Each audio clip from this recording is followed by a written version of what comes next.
Então eu peço que você abra a sua Bíblia no livro de Romanos, capítulo 1, do versículo 18 ao 23.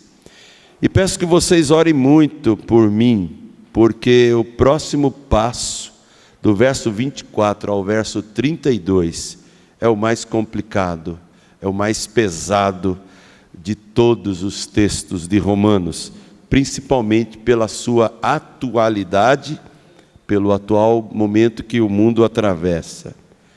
Então, hoje nós ficaremos com o verso 18 e vamos até o 23 do capítulo 1 de Romanos. A ira de Deus se revela do céu contra toda impiedade, contra toda perversão dos homens que detêm a verdade pela injustiça. Porquanto o que de Deus se pode conhecer é manifesto entre eles, porque Deus lhes manifestou. Porque os atributos invisíveis de Deus, assim como o seu eterno poder, como também a sua própria divindade, claramente se reconhecem desde o princípio do mundo, sendo percebidos por meio das coisas que foram criadas.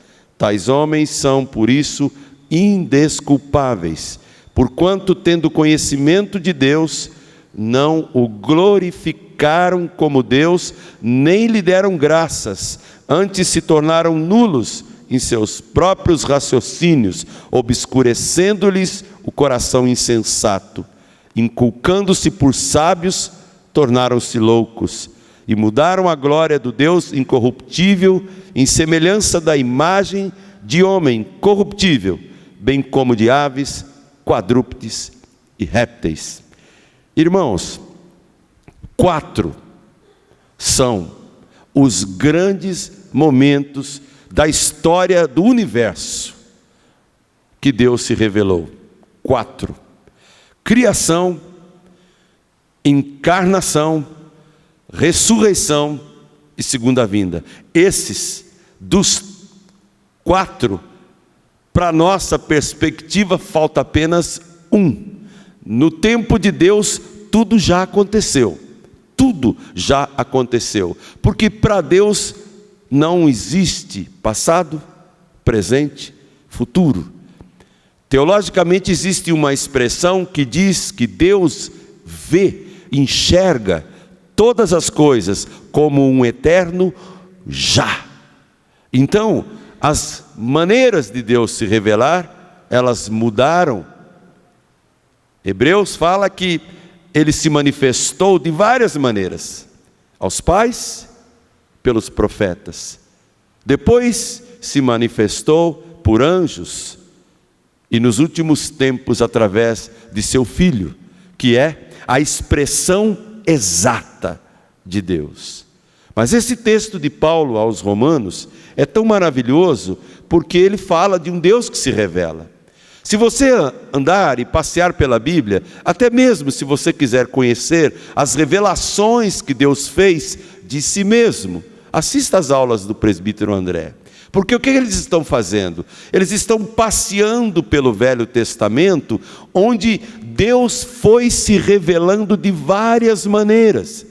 Ele se revela no ato criador, ele se revela a Adão pecador no paraíso, ele se revela a um velho homem para a construção de uma arca, ele se revela a um homem da Mesopotâmia que nada sabia dele e o chama de melhor amigo e fala que ele vai ser pai de uma grande nação. Ele se revela a um menino que pensava que era príncipe e se torna libertador e por 40 anos vai guiando um povo rebelde e teimoso para a terra prometida. Ele se revela nesse menino dizendo que um dia nasceria outro maior do que ele e que salvaria o povo dos seus pecados. Então é hábito de Deus se revelar, é hábito de Deus se manifestar. Se não fosse assim, nós não o identificaríamos, nós jamais o conheceríamos. Os pensamentos dele são tão mais elevados, os caminhos dele são tão mais sublimes,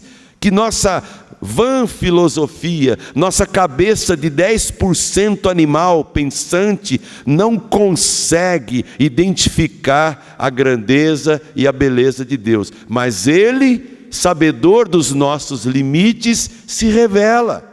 E é maravilhoso a gente poder ver isso acontecendo aqui, neste texto. Então eu gostaria que você entendesse essa verdade. O Deus que se revela. Antes de desenvolver até o pensamento e pegar cada versículo para interpretá-lo, Deus se revela para pessoas. E eu não estou falando de novas revelações que acrescem ao Apocalipse ou incluem qualquer verdade esquecida. Não é isso. Mas Ele se revela no Espírito Santo, me fazendo entender o que eu não sei. Ele se revela num consolo que alguém me traz quando eu não estou bem. Ele se revela usando uma pessoa como instrumento na minha própria vida. Ele se revela num hino que me fala ao coração coisas que eu demorei uma década para entender. Então Deus continua se revelando, sabendo que nós somos difíceis. Nós somos teimosos, nós somos duros de mente, obscurecidos. Até quando lemos a Bíblia durante muitos anos, às vezes não conseguimos descortinar as escamas que nos fazem totalmente cegos àquilo que está tão claro. Eu apenas lembro uma história que já contei aqui num sermão passado, mas que mostra a importância de se crer que Deus se revela. E dizem que essa história é verdadeira e que aconteceu no final do século XIX, num teatro lá em Londres, quando havia a exposição de artistas e de pessoas que declamavam muito bem, e levaram algumas pessoas, mas duas especialmente convidadas, para fazer declamações. E o texto escolhido foi o Salmo 23. Só que, de repente, vai um camarada, excelente ator, talvez um shakespeariano, uma pessoa dada a essa função tão brilhante de ser ator, e ele declama o Salmo 23 e é ovacionado, é aplaudido. E de repente eles chamaram alguém muito simples, cristão, reconhecido, talvez um funcionário comum, temente a Deus, e ele sobe ao palco e ele pega o microfone. Aliás, não tinha microfone na época, eu tenho agora, mas ele fala. E quando ele termina de declamar o Salmo 23, o choro toma conta das pessoas. Não aplauso, o choro. E aí alguém intrigado, jornalistas, questionaram depois, por quê? A grande celebridade declama de maneira maravilhosa o Salmo e é aplaudida. O outro declama meio gaguejante, declama sem uma fluência, sem uma dicção adequada, e as pessoas choram. Por quê? Aí alguém que entendeu o recado disse, o primeiro conhecia o Salmo 23, o segundo conhecia o Senhor do Salmo 23. Deus se revelou a um, mas a outro não. E o texto aqui fala de um Deus que se revela, em primeiro lugar, em sua ira. Deus se revela em sua ira. No verso 18, isso está claro. A ira de Deus se revela do céu contra toda impiedade, contra toda perversão humana, que segura a verdade e manifesta e joga a injustiça. Irmãos, quem não tem sangue de barata, fica indignado com o que está acontecendo no mundo. E Deus não tem sangue de barata. Nunca teve. É comum proclamar, Deus é Pai. Você já ouviu isso? Da pessoa mais torpe, mais vil, de repente, Deus é Pai.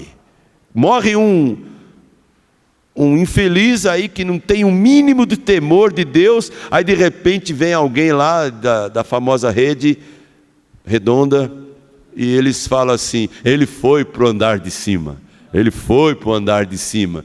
Ninguém contempla o andar de baixo, onde a ira de Deus se manifesta. Na verdade, irmãos, hoje não é possível mais crer em Deus, incluindo a ira santa e justa. Mas Paulo está dizendo, a ira de Deus se revela contra a impiedade da raça humana, que detém a verdade pela injustiça. Ou seja, Deus, quando vê um simples trabalhador, segundo Jeremias, que não recebe a paga pelo seu trabalho, Deus fala que o clamor do pobre subirá até ele, e ele não deixará que isso passe em branco. É parte integrante da natureza de Deus se revelar de várias maneiras, e uma delas é se revelar em ira contra a impiedade dos seres humanos. Não se preocupe, ele fará justiça? Fará. Ele fez isso em tempos passados. Ele fez isso contra Israel várias vezes. Ele fez isso contra a Babilônia. É impressionante, meus irmãos, que Deus chama Ciro, um persa, de pastor, que vai condenar e castigar o povo da Babilônia, que oprimiu o povo de Deus, que o próprio Deus permitiu que fosse levado cativo. Quem é o dono da história? Deus. Ele é dono da história brasileira, da história da Grécia, da história da Itália, da história do mundo, da história da sua igreja. Deus se manifesta, se revela em ira por causa da impiedade e da perversão dos homens, que detêm, que recuam a verdade e fazem com que a injustiça seja apenas a única opção conhecida das pessoas. Não fique sem se indignar, mas não pense que a justiça está nas tuas mãos ou nas minhas mãos. O povo de Israel clamou durante muitos séculos: Senhor, tem misericórdia. E o que Deus disse quando chamou Moisés? O clamor do povo subiu até a mim. E ele manifestou a sua ira pesada contra não apenas Faraó, mas contra a instituição religiosa do Egito. As pragas tinham um endereço certo, não é uma coisa jogada ao vento, ao léu. Cada praga detonava com um Deus específico que os egípcios adoravam. Por isso, Deus se revela em ira. De outra maneira, Deus se revela em suas pistas. Olha o verso 19: o que de Deus se pode conhecer é manifesto entre eles, porque Deus lhes manifestou. Esses mesmos homens, essa mesma humanidade, não poderá jamais dizer: eu nunca soube nada de Deus, eu não sei quem Ele é. Na verdade, meus irmãos, o texto diz aqui que essa humanidade pervertida, ela pode conhecer Deus, porque o que de Deus se pode conhecer é manifesto entre os seres humanos, porque Deus se encarregou de fazê-lo. Quando eu estudava no seminário, eu aprendi ali, através de alguns filmes que eles passavam para dar algumas aulas, coisas que eu jamais imaginava. Um instituto chamado Moody é um instituto, hoje não é mais tão importante, mas na época era. Eles pesquisavam sinais da beleza e da grandeza de Deus nas coisas criadas. Mas a que mais me impressionou, duas delas: uma microflor que nasce bela no deserto do Saara, imperceptível quase aos olhos humanos e maravilhosa quando colocada num microscópio.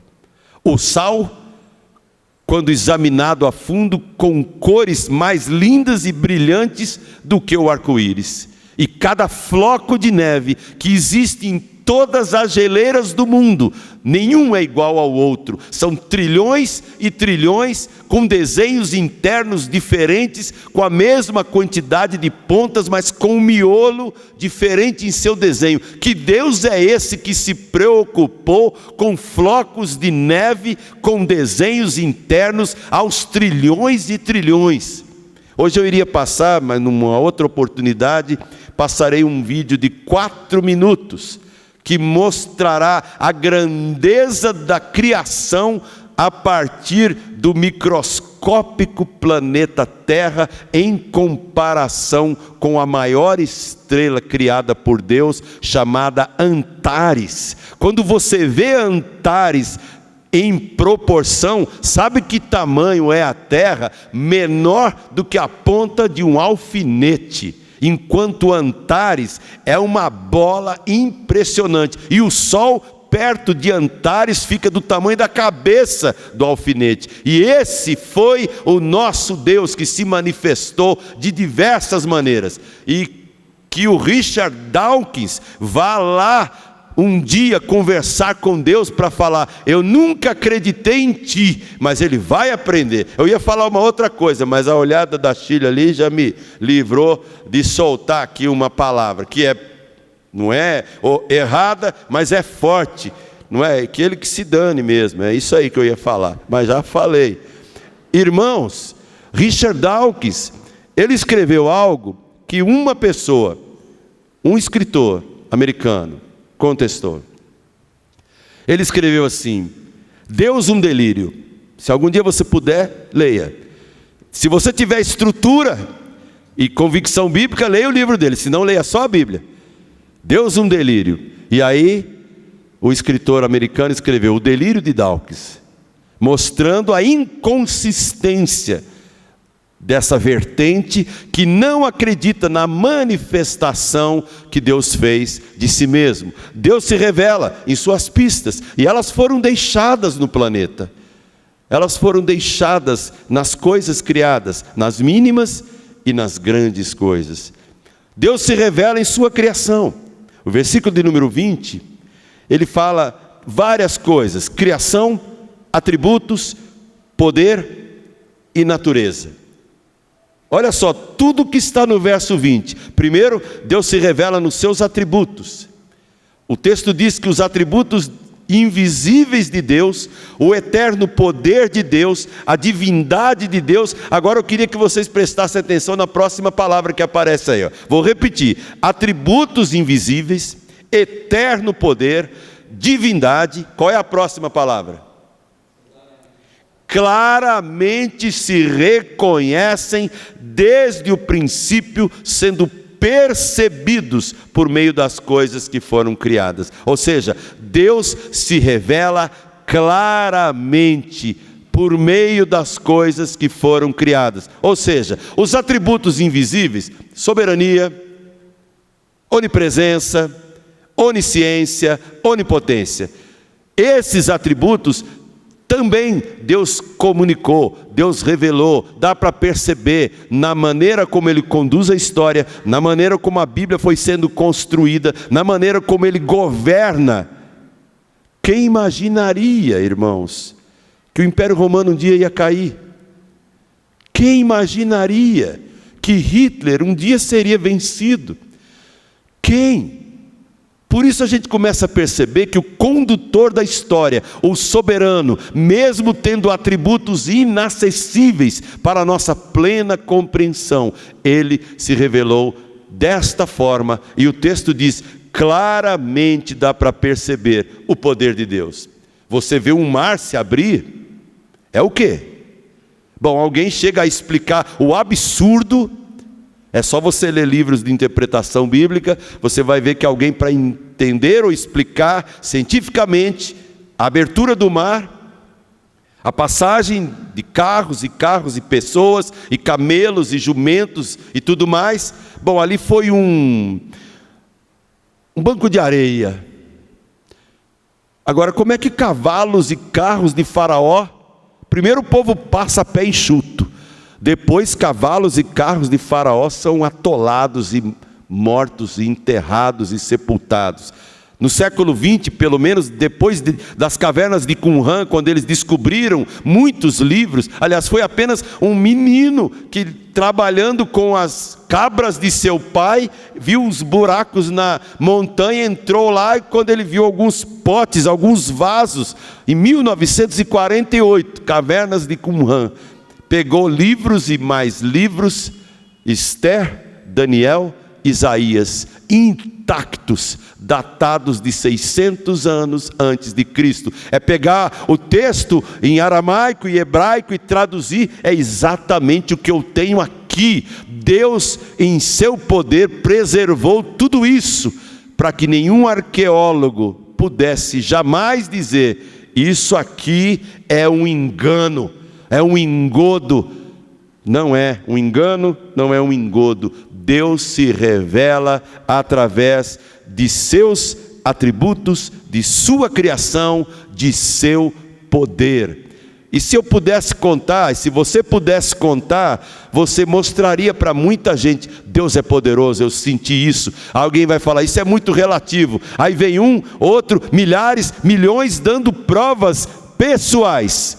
Aí você vai na história, provas textuais, maravilhosas. E ainda assim, há uma cegueira em muitas pessoas. Mas para quem depende de cientistas, irmãos, para crer em Deus, tem uma lista interminável deles que creem em Deus. Uma lista interminável de grandes e tremendos cientistas que creem em Deus. Mas eu prefiro muito mais a opinião dos samaritanos. Quando ouviram a mulher samaritana falar de Deus, falar de Jesus, e ela foi lá evangelizar a cidade, e eles voltam, conferem, voltam convertidos, e a mulher chega e fala: e aí, entenderam? E eles falam: não é mais por aquilo que você falou, nós fomos lá, agora nós também sabemos, é Ele mesmo, Ele é o Messias. Deus se revela em ira, em pistas que Ele foi deixando no decurso da história. Deus se revela em sua criação, atributos, em seu poder, em sua divindade. Mas duas coisas finais são tremendas. A última frase do verso de número 20 diz: tais homens são por isso indesculpáveis. Olha só, isso significa que Deus se revela em juízo também. Deus se revela em juízo. Significa que a humanidade terá muita gente salva. A humanidade terá muita gente passando o vexame eterno por não terem crido em Deus.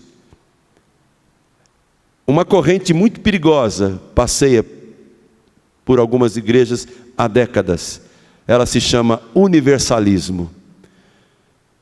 Ela fala: se Deus é bom, se Deus é amor, Ele não manda ninguém para o inferno. Na verdade, Deus não me manda para o inferno, sou eu mesmo que vou, por não crer nele. O homem em si é miserável, é pecador, é condenado. Quem foi ao inferno, quem venceu, quem proclamou um querigma poderoso, não foi evangelizar ninguém. Ele desceu ao Hades para dizer: eu venci, eu esmaguei a cabeça da serpente, eu quebrei os grilhões, eu libertei, e todos aqueles que eu conquistei são os meus troféus para sempre. Esse foi Jesus. Por isso que Deus se revela em juízo contra os homens que não acreditam, que não acreditarão, e que quando a porta da arca se fechar, pode bater do outro lado, a água do juízo vai estar correndo solta, e muitas pessoas vão falar: eu devia ter, mas o tempo da graça vai passar também. Os homens são indesculpáveis, porque Deus deixou pistas de sua presença, de sua criação, de sua divindade, de sua natureza, de seu poder, de seu amor. A história de Jesus é inquestionável. Como é que uma pessoa sozinha cumpre em 3 anos de vida e existência mais de 300 profecias, sem que nenhuma delas venha a ser ridiculamente enganosa? Como é que alguém diz 600 anos antes: ele vai ser traído por um amigo por 30 moedas de prata, vai entrar na cidade montado num jumento, filha de jumento? Como é que pode, de repente, Jesus acorda num dia e fala assim: vai lá e pega um jumentinho, e se o dono falar, diga que é para o mestre. O camarada vai, pega, o homem nem abre a boca, é para o mestre e acaba. Quem que fez isso? De novo, mandaram um WhatsApp para o dono do jegue para falar: olha, deixa aí um aluguel, a gente paga. Pedro pagava nada, Judas pagava muito menos, o cara mais canguinha que tinha, só pensava em dinheiro para si, nada de pobre, nada de nada. Irmãos, Deus se revela em juízo, sim. E irmãos, mais grave do que pensar no juízo contra os não cristãos, os eternamente duros, A Bíblia diz que o juízo de Deus começará pela sua casa. E se começará por nós, como será com aqueles que não creem?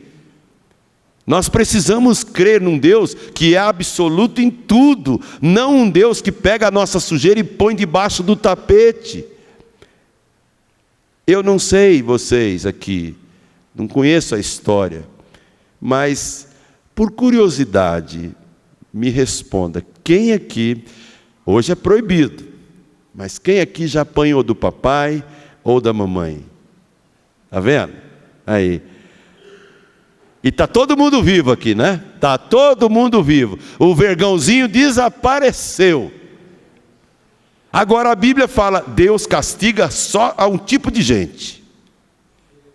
Aqueles a quem Ele ama.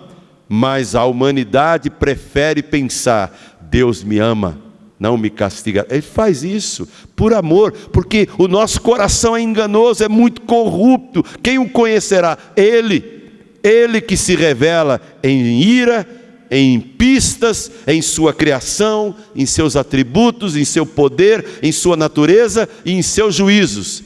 Mas Deus finalmente se revela também em decepção. Não é falar errado, dizer que Deus está decepcionado com o ser humano. Está. Ele já ficou assim uma vez, lá atrás, quando Ele olhou a humanidade, e aparece uma palavra que na nossa língua não existe uma palavra adequada para traduzir, Ele se arrependeu. Porque na vida de um ser humano, arrepender-se é ter dado uma mancada, ter feito algo errado e mudado de mente, metanoia, mudou a mente. Mas a Bíblia diz que havia uma tristeza muito grande quando Deus viu a criação, os seres humanos já totalmente depravados nos tempos de Noé. Razão pela qual Ele disse, eu vou destruir e vou fazer uma nova geração de gente.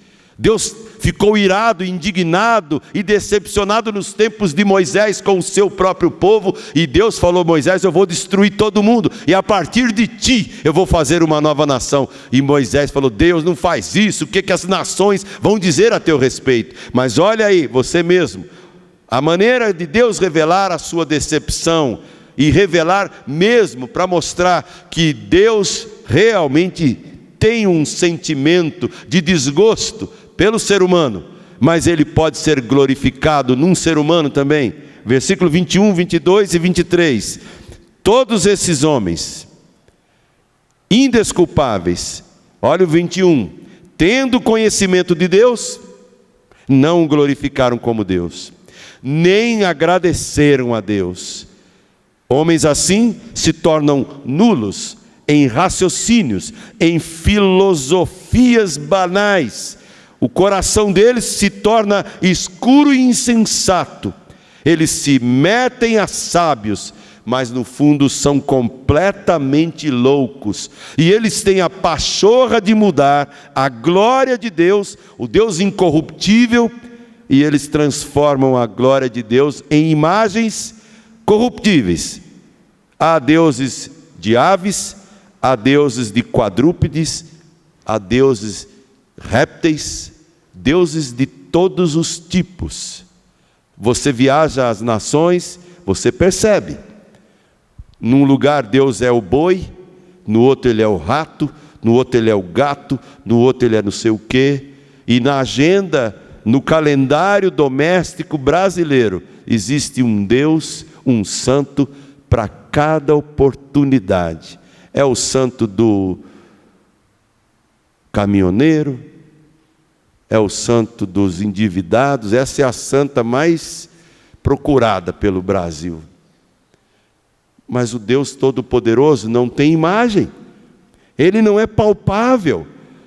E a tendência da humanidade não é de hoje, é sempre buscar um Deus palpável que se possa tocar e controlar.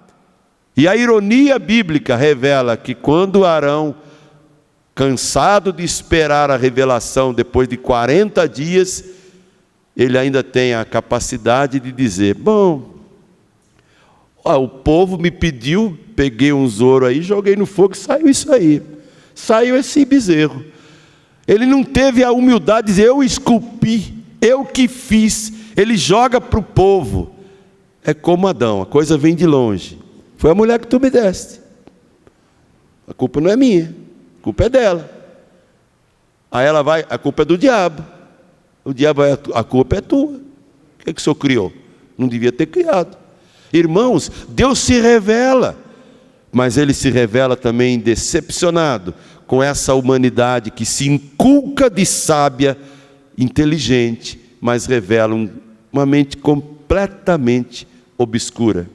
Que Deus tenha misericórdia de nós, para que possamos entender, Deus, só Tu és grande, só Tu és santo, só Tu és poderoso, e não há como explicar. Eu queria que alguém me dissesse como se faz para flutuar um machado. Qual é o mantra que se diz para o machado flutuar? Eu posso dizer, pergunta para Eliseu. Vai lá, Eliseu sabia. E o machado flutuou. Porque Deus se revelou de várias maneiras, de muitas formas, mas sempre para apresentar algo a seu respeito, para que as pessoas acreditem nele. Por isso, os homens são indesculpáveis, e serão no futuro indesculpáveis, quando disserem, não cremos, faltou argumento, faltou prova, e Deus vai mostrar, provas todas foram dadas. Mais um sinal de que se Ele se revelou a você como Deus e Senhor e Salvador, seja grato. Seja efusivamente grato e dê glórias a Deus, porque milhões estão por aí sem Deus, sem esperança, sem uma base forte para dizer, eu creio em Deus e eu sei que Ele é poderoso. Deus tenha misericórdia de nós e que no final desse culto, ao cantarmos grandioso és Tu, nós possamos dizer, eu hei de estar de joelhos entre os santos, na mais humilde e verdadeira adoração. Glória seja dada àquele que se revela ainda hoje em nossas vidas e na vida de todo aquele que nele crê. Não duvide disso. Amém.